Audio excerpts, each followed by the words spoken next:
지난주 트럼프 전 대통령이 공화당 전당대회에서 대선 후보 수락연설을 하며 재집권의 청사진을 밝혔죠. 이 바이든 대통령이 후보를 전격 사퇴하며 대선 전국에 요동치고 있지만 현재로선 여전히 트럼프 전 대통령이 우위를 나타내고 있습니다. 이에 따라 그의 말 한마디 한마디에 미 증시도 출렁이고 있는데요. 서강대 경제대학원 김영익 교수와 함께 향후 전망을 살펴보겠습니다. 자, 민주당이 후보를 교체했습니다만 여전히 트럼프의 우위를 예상하는 반응이 많습니다. 이에 따라서 시장 흐름도 움직이고 있는데요. 특히 지난주에 미국 국채 시장에서는 트럼프 당선을 가정하면서 이른바 트럼프 트레이드 현상이 나타나기도 했는데 앞으로의 전망 어떻게 보십니까? 네, 트럼프 전 대통령이 차기 대통령이 되면 경제정책, 금융시장에 많은 변화가 있을 겁니다. 이런 변화를 미리서 예상해가지고 거래하는 것을 소위 트럼프 트레이드다 그러는데요. 우선 주식시장에서는 트럼프가 대통령이 되면 금융업이나 에너지업에 규제를 안 할 것이다. 그쪽 주가가 오를 것이다. 그다음에 트럼프가 대통령이 되면 관세, 특히 중국 관세를 많이 올릴 것이다. 그러면 미국 물가가 오를 것이라는 거죠. 미국 물가 오르면은 미국 금리, 특히 국채 수익률이 오를 것이다. 국채 수익률이 오르면 미 달러 지수도 달러가 강세를 보일 것이다. 이런 기대를 가지고 있습니다. 그런데 실제적으로 금리는 약간 올랐지만 달러 지수는 104 안팎에서 안정적으로 좀 움직이고 있고요. 그리고 만약 관세를 보여가지고 물가가 오르면은 미국 실질 소득이 지금 정체되고 있는데 실질 소득이 감소해가지고 미국 경제가 스태그플레이션에 빠질 가능성도 배제할 수가 없습니다.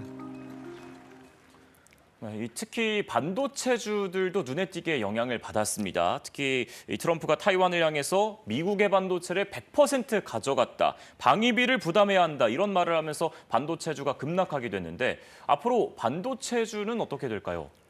사실 반도체주 급락 이유는 트럼프 발언 탓도 있지만 그동안 너무 많이 올랐어요.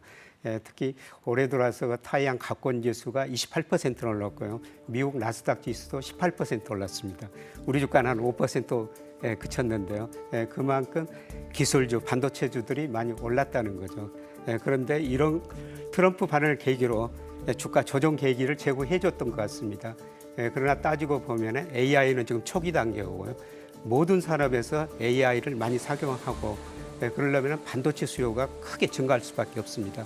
그래서 이 반도체를 미국에서 공급할 수 없기 때문에 세계 반도체, 우리나라 대만 반도체 산업은 당분간 성장 산업이다 이렇게 보시면 될 것 같습니다. 네, 계속해서 이 금리 문제도 살펴보겠습니다. 이 원래대로면 오는 9월 금리를 인하할 거라는 전망이 많았는데 트럼프 전 대통령이 파월 연준 의장을 향해서 금리를 인하하지 말라라고 얘기를 했습니다. 물론 이 연준이 들을지 안 들을지는 모르겠습니다. 앞으로 이 트럼프의 어떤 강세에 따라서 금리 혹시 인하될지 안 될지 변동이 있을까요? 시장도 그렇고 저도 금리를 인하하리라고 보고 있습니다. 9월, 12월에 금리 인하를 시장이 예상하고 있는데요. 파월 연준 의장이 데이터가 시키는 대로 하겠다. 그 데이터가 뭐냐면은 물가하고 고용이에요. 미 연준의 통화정책 목표가 물가 안정하고 고용 극대화입니다. 그런데 최근에 물가 상승률이 낮아지고 있고 고용 증가세가 둔화되고 있어요. 특히 실업률은 작년 4월 3.4%에서 올 6월 4.1%까지 많이 올라버렸습니다. 그래서 물가 상승률이 낮아지고 있고 고용 증가세가 둔화되고 있기 때문에 아마 금리를 내릴 텐데요. 당장 8월 1일 우리 시간으로 새벽에 FOMC 회의 결과가 발표되는데요. 거기서 앞으로 금리 윤곽이 나올 것 같습니다. 자, 마지막으로 트럼프가 자신이 재집권하면 취임 첫날부터 전기차 의무 명령을 끝내겠다고 했습니다. 이에 따라서 우리 기업들이 보조금을 받는 근거, 인플레이션 감축법을 직접 언급하지는 않았습니다만 그래도 어느 정도 영향이 있을 것 같은데 미국에 있는 우리 기업들 어떤 영향을 받을까요? 부정적 영향을 받을 것 같습니다. 우선 트럼프가 미국에서 자동차를 팔려면 미국에서 생산하라. 그리고 전기차보다는 내연기관차를 선호하거든요.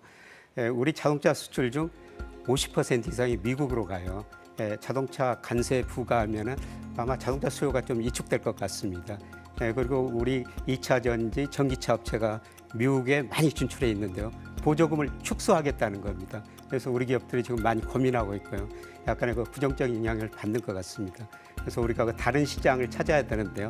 다행스럽게도 올 7월 20일까지 관세청에서 수출입 통계를 발표했는데 중국, 아시아 지역으로 우리 자동차뿐만 아니라 모든 상품 수출이 잘 되고 있습니다.